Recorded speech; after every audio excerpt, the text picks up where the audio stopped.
आज का जो टॉपिक है ट्रिग्नोमेट्रिकल फंक्शन, जो हम ट्रिग्नोमेट्री, हमारा जो चैप्टर चला है ट्रिग्नोमेट्रिक फंक्शन के नाम से ही, जो हमारा कल जो टॉपिक था radian to degree, degree to radian, उसमें कहीं भी ट्रिग्नोमेट्रिकल फंक्शन का जिक्र नहीं था। केवल उसमें मेजरमेंट किसकी थी? एंगल की मेजरमेंट थी।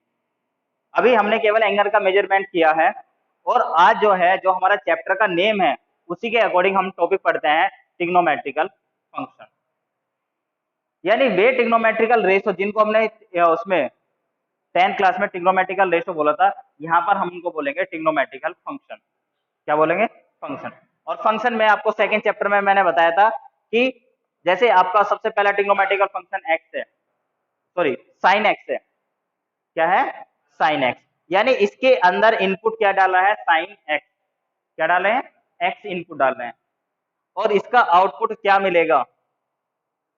ठीक है, यहाँ पे एक्स आपका क्या है? एंगल्स है। क्या है? एंगल्स। कुछ भी एंगल्स हो सकता है।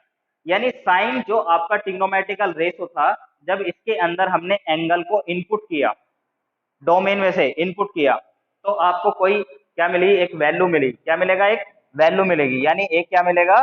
रियल नंबर मिलेगा। कैसे? क्या मिलेगा? Real number. यानी हमने इनपुट किया था, इनपुट क्या था? एंगल, और आउटपुट क्या मिला? Real number. तो ये क्या कर रहा है? एक फंक्शन की तरह काम करता है। जो सेकंड चैप्टर में आपको फंक्शन बताया था कि डोमेन के एलिमेंट फंक्शन के अंदर डालते हैं तो हमें को डोमेन में कुछ एलिमेंट मिलता है। ठीक है, यानी ये क्या कर रहा है? ये जो ट्रिग्नोमेट्रिकल फंक्शन है, ये क्या करता है? आपके इनपुट को चेंज कर देता है। एंगल को किस में चेंज कर दिया? आपके रियल नंबर्स में। इसलिए तो इसको क्या बोला गया? हमने फंक्शन बोला है। क्या बोला है? फंक्शन। नहीं तो हम इसे फंक्शन बोलने की क्या जरूरत पड़ती है? हमें जो ट्रिग्नोमेट्रिकल रेशो ही बोल देते, क्योंकि हमने 10th क्लास में इसको क्या बोला? Trigonometrical ratio. ठीक है, अब जैसे हम 10th क्लास में पढ़ गए हैं, साइन जो है 30 डिग्री को, डिग्री एंगल है, किसमें कन्वर्ट कर देता है? 1/, ये क्या है? एंगल है कोई, ये क्या है? आपका रियल नंबर है। तो 30 डिग्री को क्या है? किसमें कन्वर्ट कर दिया इसने? एक रियल नंबर में। और अब हम 30 डिग्री के साथ साथ में हम अपना एंगल किसमें पढ़ेंगे? रेडियन में भी। साइन π/6, π/6 कितना होता है? 30 डिग्री। तो 30 डिग्री भी कितना होगा? 1/2। तो एक काम तो आपको क्या करना है? पहला काम आपको ट्रिग्नोमेट्रिकल टेबल,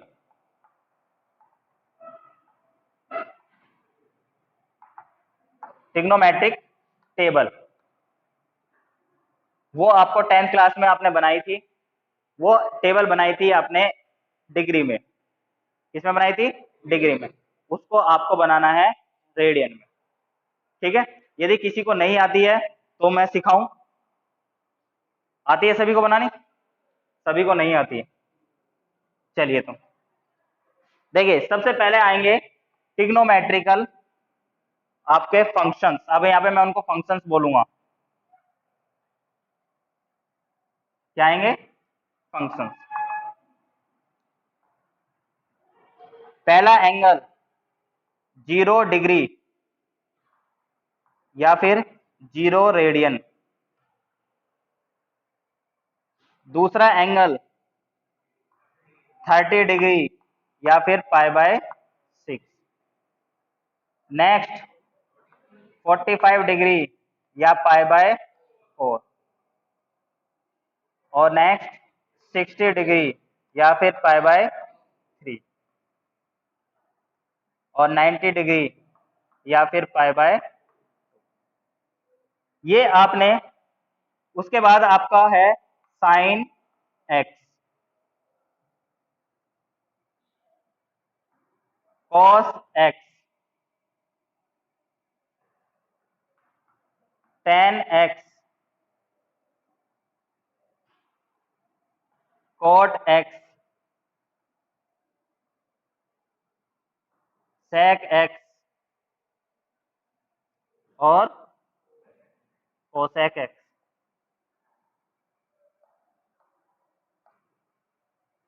ये हमारे पास क्या है? 6 ट्रिग्नोमेट्रिकल फंक्शंस हैं। अब सबसे पहले साइन एक्स, यानी साइन 0 पर, π/6 पर, π/4 पर, π/3 पर और π/2 पर क्या क्या वैल्यू देता है। तो पहले अपने देखते हैं आपके एंगल कितने हैं। 1 2 3 4 5। कितने हैं? 5। स्टार्टिंग कहाँ से हो रही है? 0 से। तो आप 0 से स्टार्ट करोगे, 0 1 2 3 4, 5 होगी ना, 1 2 3 4 5, 5 होगी ना पूरे, क्योंकि स्टार्टिंग कहाँ से हो रही है? 0 से। अब एंड कहाँ पे हो रहा है? 4, 4 पे डिवाइड हो रहा है, तो 4 से डिवाइड कर दोगे, 4 से क्या कर दिया? डिवाइड, और उसके बाद इनका स्क्वायर रूट ले लेंगे। 0.4, 0, और 0 का स्क्वायर रूट क्या आएगा? तो साइन 0 की वैल्यू आएगी, यानी पहली वैल्यू साइन 0 की, ये 30 की, ये 45 60 और 90। उसके बाद 1 का स्क्वायर रूट कितना हो जाएगा? 1, और 4 का, यहां से 2 1 जा 2 और 2 2 जा 4, तो ऊपर न्यूमरेटर में क्या बचा? 1, तो 1 का स्क्वायर रूट 1 और 2 का स्क्वायर रूट स्क्वायर रूट। फिर 3 का स्क्वायर रूट कितना आएगा? स्क्वायर रूट 3, और 4 का, तो स्क्वायर रूट 3 अपॉन, और यहाँ पे 4 से 4 कैंसिल, क्या आया? 1, और 1 का स्क्वायर रूट। तो साइन 0, साइन π/6, π/4, π/3 और π/2 की वैल्यू आपने निकाली। उसके बाद कोस की वैल्यू निकालने के लिए आपको इधर से लिखना शुरू कर दीजिए, पीछे से। तो 1 square root 3 upon 2, 1 upon square root 2, 1 upon 2 and 0। ठीक है, नेक्स्ट 10, 10 क्या होता है? साइन अपॉन कोस, यानी 0 अपॉन 1, 0, ये अपॉन ये, तो 2 से 2 कैंसिल हो जाएगा, तो कितना आएगा? यहाँ पे पूरा का पूरा कैंसिल हो जाएगा, कितना आ जाएगा? 1, 2 से 2 कैंसिल, क्या बचेगा? 1 अपॉन 0, नॉट डिफाइन होता है, तो नॉट डिफाइन, नॉट डिफाइन, यानी जिसको हम क्या लिख देते हैं, ये सिंबल देते हैं इन्फिनिटी। इन्फिनिटी भी क्या होता है? नॉट डिफाइन ही होता है। इन्फिनिटी हमने इमेज ही तो क्या रखा है कि इन्फिनिटी है, लेकिन क्या वो डिफाइन नहीं है ना, नॉट डिफाइन। कोड के लिए उधर से लिखना शुरू करेंगे, not define, square root 3, 1, 1 upon square root 3 and 0। यानी एक वैल्यू हमें निकालनी थी, एक निकालनी थी, दूसरी को क्या पीछे से लिखना शुरू किया, तीसरी हमने फिर अपॉन करके निकाल ली, फोर्थ को हमने पीछे से लिखना शुरू किया। अब फिफ्थ हम जो है फिफ्थ निकालेंगे, कैसे? सेक किसका रेसिप्रोकल होता है? कोस का। कोस को देखो, 1 का रेसिप्रोकल क्या रहेगा? इसका रेसिप्रोकल कितना हो जाएगा? इसका रेसिप्रोकल, इसका, 0 का रेसिप्रोकल नॉट डिफाइन। ठीक है, क्योंकि 0/1 लिख लो, तो उसका रेसिप्रोकल करोगे तो 1/0 हो जाएगा। कोसेक के लिए उधर से लिखना शुरू कीजिए,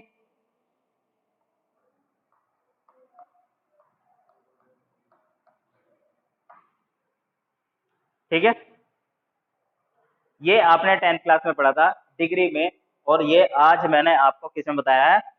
रेडियन। अब इसमें 3 एंगल और एक्स्ट्रा जोड़ देता हूं मैं।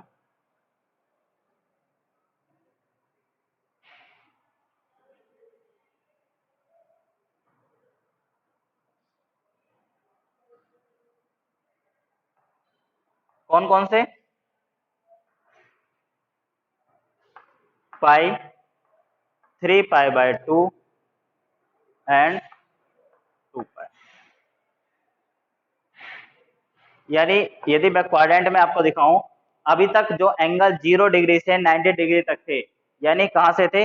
ये आपका 0 डिग्री है और ये आपका 90 डिग्री है, यानी इसके बीच के एंगल थे, यहीं तक तो थे।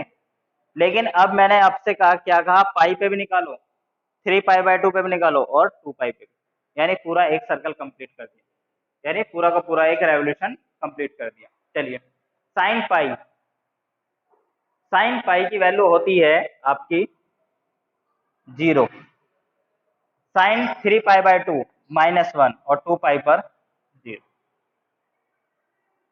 ठीक है, यानी देखिए साइन क्या करता है, जो इधर वैल्यू जो है वही इधर वाली पे देगा, और इधर जो वैल्यू है उसका क्या है? रिवर्स देगा। क्योंकि इधर क्या होता है, देखो इधर पॉजिटिव होता है, लेकिन 0 का आपको पता है पॉजिटिव नेगेटिव कर लो सेम ही रहता है, तो 0 का भी नेगेटिव क्या हो जाएगा, 0 ही हो जाएगा। तो उसमें नेगेटिव पॉजिटिव तो लगाएंगे नहीं। अब इधर क्या देता है साइन, +1, तो नीचे क्या देगा, डायरेक्शन बदल गई ना, तो -1, क्योंकि ये हमारा क्या होता है, ये हमारा π/2 है, ये पाई है, और ये कितना है 3π/2।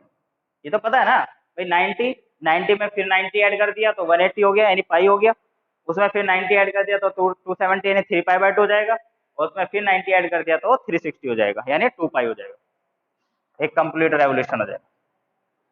अब cos की बात करते हैं। cos 0 पे क्या देता है, 1 देता है। इधर पॉजिटिव दे रहा है तो इधर क्या देगा, 90 पे क्या देता है, अरे 90 पे क्या देता है, 0। तो यानी 3π/2 पे भी क्या आएगा, 0। भाई नेगेटिव पॉजिटिव 0 लगाओगे इस पे। अब 2π, यानी 2π क्या है, 0 ही है, यानी इस पे फिर से क्या मिल जाएगा, प्लस मिल जाएगा। ठीक है। अब तो साइन अपॉन कोस से करके निकाल दीजिए। 0/-1 0, 1/0 नो डिफाइन, 0/1 0। ठीक है। कोट के लिए क्या करोगे, इसका रेसिप्रोकल नो डिफाइन, इसका रेसिप्रोकल 0, इसका रेसिप्रोकल नो डिफाइन। सेक इसका रेसिप्रोकल होता है, तो -1 का रेसिप्रोकल -1 ही रहेगा, 0 का रेसिप्रोकल नो डिफाइन हो जाएगा, 1 का रेसिप्रोकल 1 रहेगा। कोसेक किसका रेसिप्रोकल होता है, इसका, तो ये क्या हो जाएगा, नो डिफाइन हो जाएगा, इसका -1 ही रहेगा, इसका रेसिप्रोकल नो डिफाइन। ठीक है। तो हमने मेहनत किस में करी है निकालने में, साइन में और कोस में, उसमें भी ज्यादा मेहनत नहीं है। आपको पता है इधर पॉजिटिव दे रहा है तो इधर नेगेटिव देगा। ठीक है, इधर पॉजिटिव दे रहा है तो इधर नेगेटिव देगा कि π/2 तो क्या। तो ये टेबल हमारी क्या है, 11th क्लास की बन के आ जाती है। क्लियर होगी सभी को बनाना। ठीक है, याद भी रखनी है। याद क्या रखनी है, 90 तक तो सबको याद है ही। पाई, 3π/2 और 2π पर 11th क्लास में हम जब क्वेश्चन करेंगे याद हो जाएगी, पता भी लगेगा। अब ये तो हमारे पास हुई क्या, यहाँ से यहाँ तक की तो हमने देख ली कि भाई बीच के एंगल भी है, 0 और π/2 के बीच के जो एंगल है उन पे भी वैल्यू निकाली है। लेकिन π/2 और पाई के बीच के जो एंगल है उन पे हमने वैल्यू नहीं निकाली, उनकी तो टेबल नहीं बनाई। जो पाई और 3π/2 के बीच के एंगल है उन पे भी हमने टेबल नहीं बनाई, और जो 3π/2 और 2π के बीच के एंगल है उन पे हमने कोई नहीं बनाई, क्योंकि हमने देखा कि π/2 तक तो हमने सबके बीच के एंगल के लेके भी बनाई है, लेकिन बाद वालों में हमने केवल लाइनिंग पे बनाई है, इनके बीच के नहीं लिए। तो उनकी वैल्यू कैसे निकलेगी, उसके लिए हमारा जो टेबल से नेक्स्ट टॉपिक है क्वाड्रेंट वाला, trigonometric function behaviour in quadrant, कि जो ट्रिग्नोमेट्रिकल फंक्शन होते हैं वो क्वाड्रेंट के अंदर कैसा बिहेवियर करते हैं, किस तरह से करेंगे, वो हम अब करेंगे। पहले इसको आप नोट करना चाहे नोट कर सकते हैं।